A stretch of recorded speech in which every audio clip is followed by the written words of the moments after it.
Hey guys, Colleen here. It's been a minute since I have made a repair video for you, so that's exactly what I decided to do today. On the bench, I have a Fender Deluxe Reverb reissue, and these are one of the few modern amps that I service. I do the Fender reissues, I'll do Hot Rod DeVilles, Deluxes, Blues Juniors, I'll do a lot of boutique amps, but that's pretty much it for the modern amps that I service. The Fender reissues have their problems. Um, a lot of the times it deals with tubes, filter caps, soldering, service issues, board overheating from time to time. So I wanted to go over that stuff with you and just walk you through how I typically service a Fender reissue amp. So I've already unscrewed the chassis, but I wanted to show you that you need to unplug the Reverb RCAs, unplug the foot switch, and the speaker wire. I've already done this as well, but you'll also need to unscrew the clamp that's clamping the power cord to the cabinet, just like the old amps have. So this particular Deluxe Reverb reissue is from the early 2000s, so it's a bit older. Here's a little glimpse. I like to remove this cardboard because I really don't know why it's there, and also sometimes it can cause the jacks to get loose, so. And then on the other side we have the tubes and the filter cap board. So I am going to be replacing the filter caps. One of them is really bad, and I'll show you guys what I mean. That's pretty much the only big issue though. The tubes seem okay, and I'll be doing the rest of my typical service for these, which I will walk through with you guys. Okay, I'm going to put the mic up to the speaker so you can hear how the amp sounds. Nothing is plugged in, all of the volumes are down, and you can hear it's humming.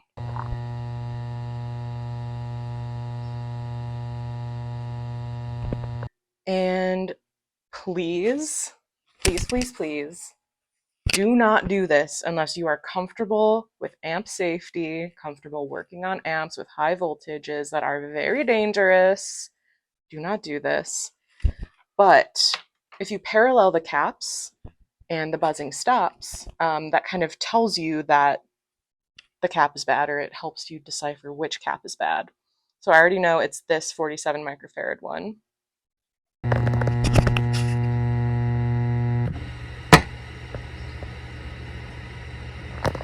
Yeah, so we can definitely hear that 47 microfarad cap is bad. So I just like to go ahead and change all of the filter caps because odds are one is bad, the rest aren't too far behind. Plus, I like to use F&T caps, which are a very nice upgrade. And even if the caps aren't bad in a Fender reissue, I will always give the option to the customer to upgrade the filter caps to F&T caps because they're very reliable in my experience. All right, so now I'm going to go ahead and turn off the amp. And I'm going to unplug it from the wall. And then I'm going to discharge my caps. I have this handy dandy contraption here. This is what I ground, and then there's a big old resistor in here. And then this is what I place on the positive lead of the cap. So I'm just going to put that nice and grounded. And I'm going to go through and discharge these caps. And then I'm going to take a voltage measuring just to make sure that there is no more high voltage on these caps. 1 volt. We good. You know, Hank, I've got all these demos that I recorded years ago that I would love to upload, to share and stream. So I decided, why not try out DistroKid? As we know, DistroKid is a service that helps musicians upload their music to all major streaming platforms. The app is so user-friendly. You can upload album art straight from your phone, and it's really easy to input all of the track information, and then you just upload the track, and boom, you're done. Viewers of my channel get 30% off at the link I will post below. It's distrokid.com/VIP/Fazio. So go check it out. Get those dusty old demos or your fresh, sparkly new tracks. Whatever it may be, get it uploaded. All right, so we are going to start by replacing these caps. So I have an F&T 47 microfarad 500, replaced this guy. This is the one that was fully bad. And I've got F&T 22 microfarads for these three. And then I have a 220 at 160 volts to replace this guy here.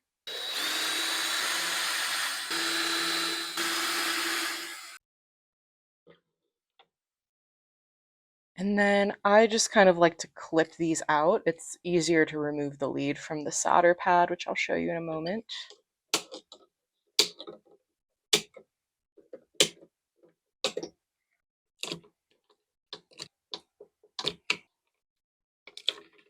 They're kind of siliconed in, which is a good thing because we don't want them to be moving. Big electrolytic caps are pretty much the only thing that I will silicone down, just because like vibration and stuff can make them come loose, which we definitely don't want. So we don't want to damage these traces, so I found that it's easier to heat up these solder joints and pull the lead out through the back.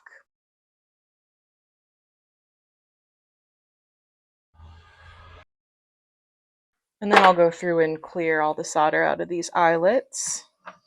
And again, you don't want to apply too much heat to these traces. They're pretty sturdy, but you just want to be kind of quick with it.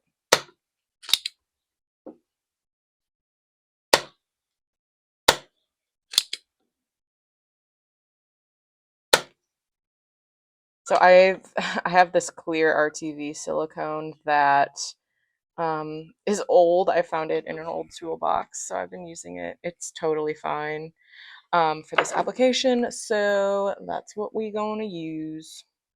So I like to bend the leads so it fits in nicely and apply just a little bit of silicone to the underside. Make sure that the positive end of the cap matches the positive sign on the board.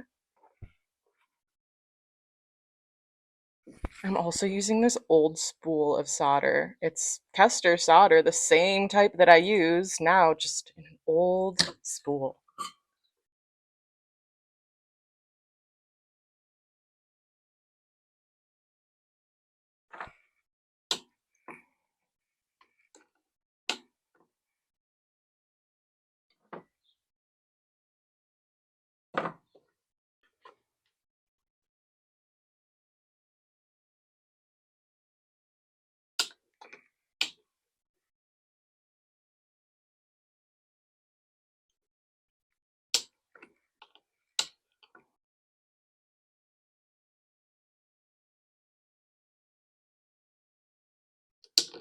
And then lastly, the 220 microfarad cap. This one's a little bigger than the old one, but that's fine. I'm just going to kind of bend the leads to make it fit.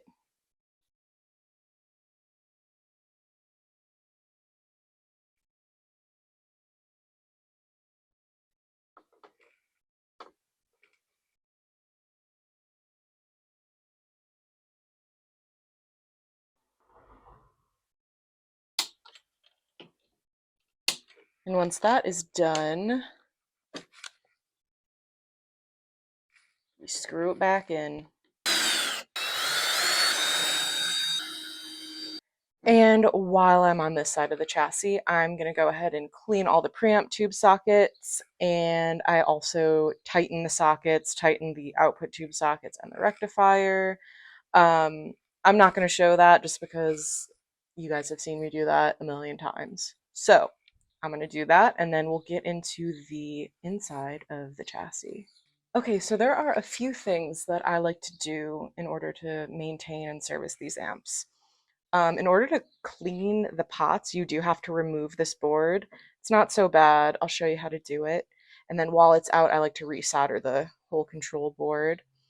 And then something that happens a lot in these amps, if an output tube fails, sometimes it will burn up one of these screen resistors here. So these are the two screen resistors. They're 470 ohm, 2 watt resistors.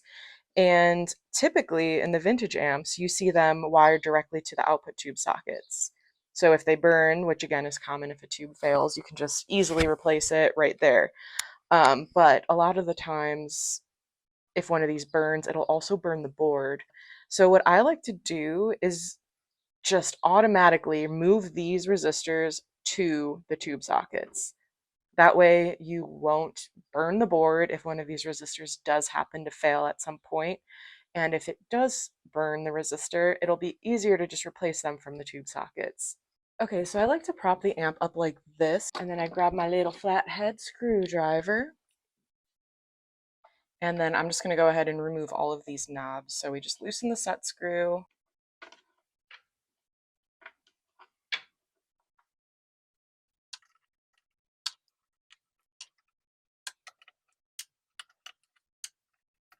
Then we'll take our nut driver and get all these nuts loose. Then we can unplug all these connectors here. And then we'll also want to remove the bias pot. So you just remove it from this side of the chassis.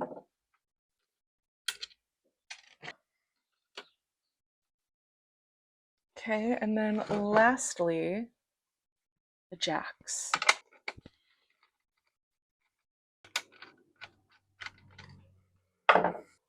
And then you can just pull the board right out.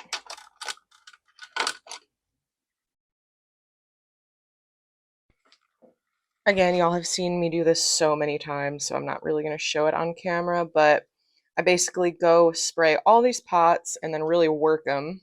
I spray them with deoxit, spray the jacks, and then complete resolder of this board. But this one looks like it's been resoldered, so it's not that bad, but I definitely will be sure to retouch like the jacks and the pots specifically. I also really like to wipe down the front panel while the board is out. It just makes it a little bit easier. So I just grab my shop rag and a little Windex.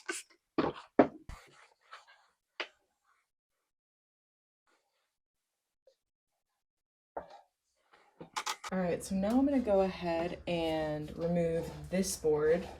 I just take out all the screws and then you're able to kind of flip it up and over. So I'll show you how to do that.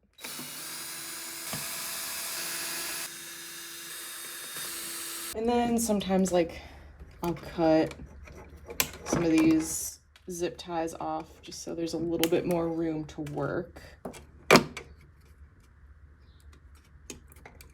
And then you're just gently lift that up. And you really want to be careful not to break any of these little wires here.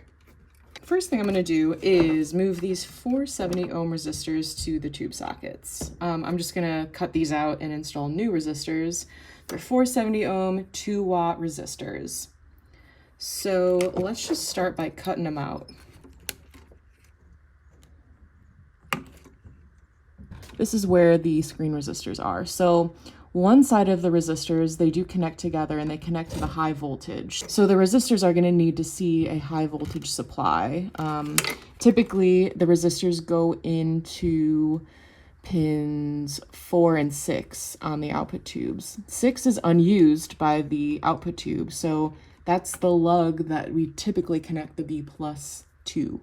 These two connections down here are what connects to the sockets. So since we're putting the resistors directly on the sockets, we can just totally remove the wires. And it's these orange wires here. So I'm just going to go ahead and cut these orange wires out.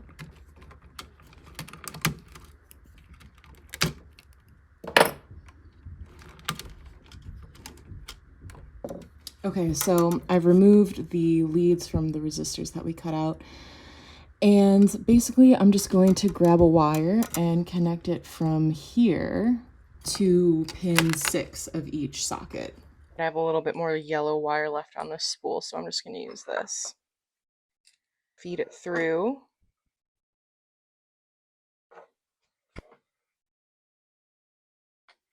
And then there's enough slack just for good measure to feed it back on up so that it's kind of connecting to both of those eyelets right there. And then we're going to solder that in.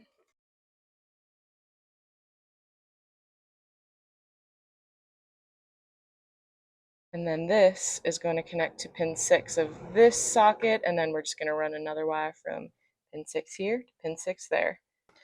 All right, so this is going to pin 6.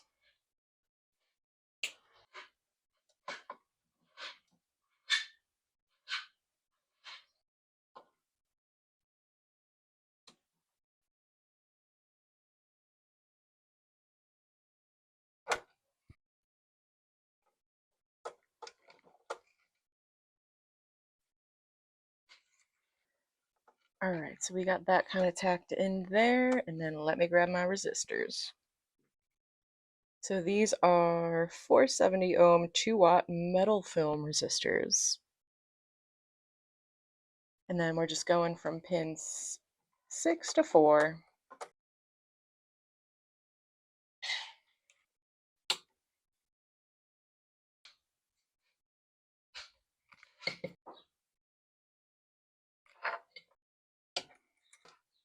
So we have our screen resistors installed.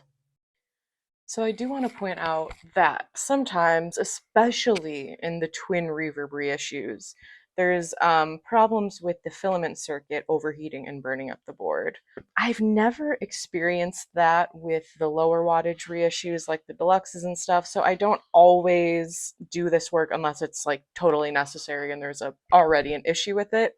But you can remove this fuse, remove these filament connectors, wire them to the tube socket or the pilot light assembly like the vintage amps are, and then move the 100 ohm filament resistors to the pilot light assembly again like the vintage amps are.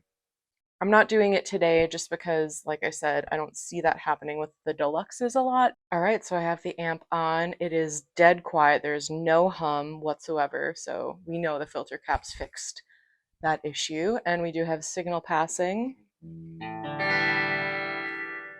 So I'm going to fully assemble the amp and then I will test it out with you guys.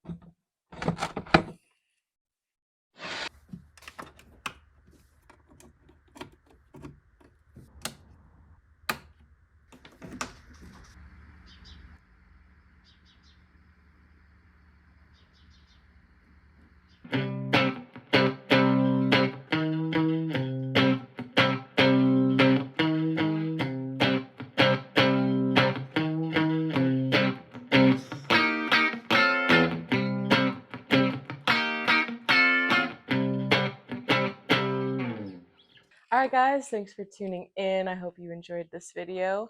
Hope you guys are having a great summer. It's hot as heck here, but we are still kicking. So with that said, I'll see y'all next time.